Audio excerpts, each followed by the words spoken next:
Gracia. It's the 7th episode of Blik Stories. And today's story, we're gonna go from Cape Town to the Netherlands. So stay tuned to hear some stories of our experiences in the Netherlands.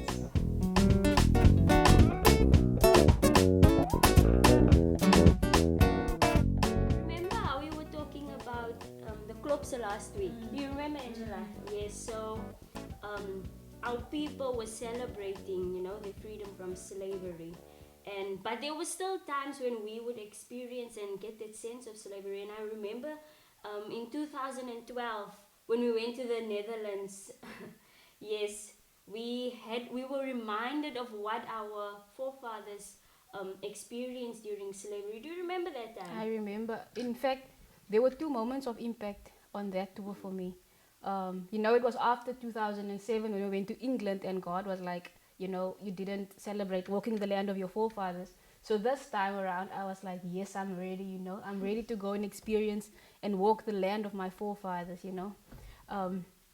But and so this one night we were performing in a what the kerk was I? It's like not Dutch Reform, but it's like those vibes, eh? Yes, similar Yeah. to that. And I remember leading up to that day, we were thrown into we were thrown into like a room to just wait there until it's our time to perform. So we were like, yo, and the whole time people would walk by and then look at us like we're in a museum, and then call their friends, come look, and then they would look at us and then they walk on. So we got this feeling of, back in the day, like, when the settlers came and looked at us as though we are savages. And so just that whole experience wasn't a nice one. And this is in a church, right? And so that night we did Broken Shackles. And Broken Shackles tells the story of slavery and colonialism through to apartheid and where we are now as a people. And I know that was like one of my worst performances. There was such a distance between us and the people. It's like they weren't understanding and we were also not feeling it at all. But during that performance, I played the part of a girl who had an abortion, and then she does this poem where she is so sorry for what she did, and she's repenting and she's crying before the Lord, saying it's over. I made life over. And during that performance, I just saw that actually I'm standing in the gap for these people. It felt to me like these people are feeling that all of this is actually it's like they are saying, "You forgive us, God," sitting in condemnation. Like they didn't say that, but that was the sense I was getting. And so that night was the first night of my experience of standing in the gap for my other forefathers.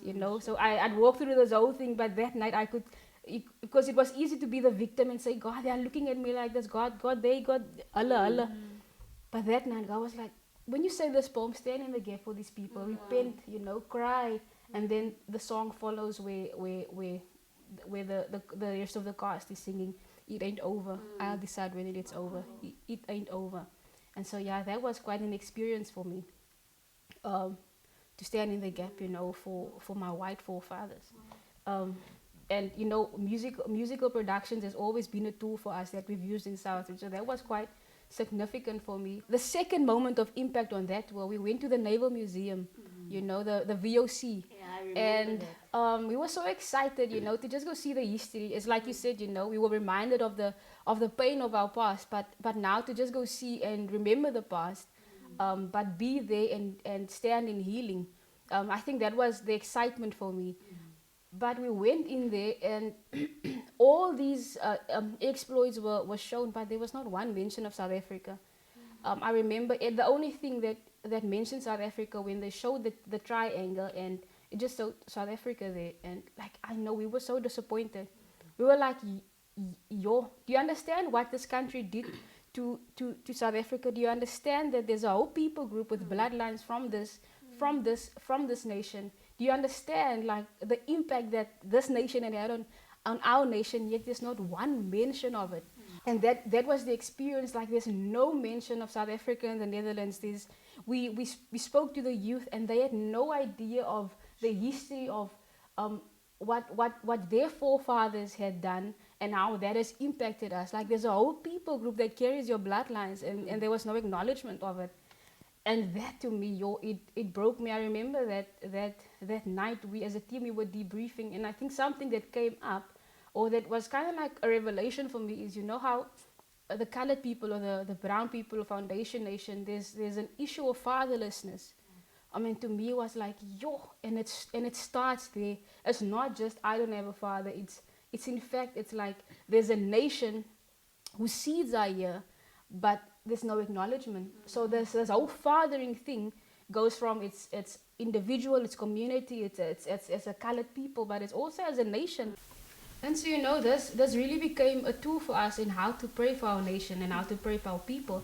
And in fact, it wasn't just our people that was now left fatherless. It's if you think about the Afrikaners in South Africa, their heritage also. It's like it's come from the Netherlands. But I lost my father when I was 5, and the place where I lost him, it was in a car accident. It was in Robertson Road. Now Robertson Road is the place where Kibbutz Al Shamal is situated. Now, if you listen to our first episode, you'd understand that this is the place where I went and I found my healing. This is the place where I went and I was trained. This is where South Roots was based. And so where I lost my father became the place where I found my healing. Wow. And like so there was quite a redemption story for me. A place that held so much hurt became my place of healing. And so in 2012 in the Netherlands, when I was so distraught, they don't accept us or acknowledge us, whatever. I was also reminded that in that time God had spoken to us, and it said, He is fathering our nation. He's fathering our colored people, but also the Afrikaners, and in the Afrikaner and our people, you can see like there's such a deep reverence for God. Like sometimes it gets distorted with the spirit of religion, but if you look at the two people groups, you will definitely see there's such a reverence and a knowledge of God in our people groups. And so for me, understanding that when I lost my father when I was 5, and God had been such a father, when I said yes to Jesus, I said yes because I said yes to having a father again. And because I knew it was true when he said, I will father you, for me as an individual. I knew it was true when he said, I will father you as a people. I will father you. And so there's so much hurt in our communities, but there's so much hope when God says, I will father you.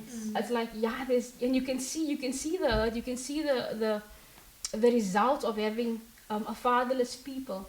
But when we decide to say yes to God the Father, like He's there, man. He's there, and He's willing to father us. And yes, you'll still miss. There is loss, and you still feel like I miss Reggie Nichols daily. But then I say, God, you're my father, and my life has been such a testimony of being fathered by God.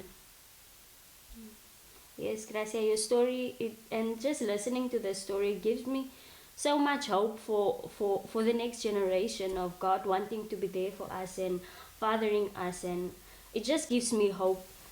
Yeah. So thank you for sharing that. Sure, friend. That was so heartfelt. Thank you so much for digging deep this morning. Always a pleasure. As I was sharing these stories, I was reminded of how God places men in our lives to stand in the gap as fathers in different seasons.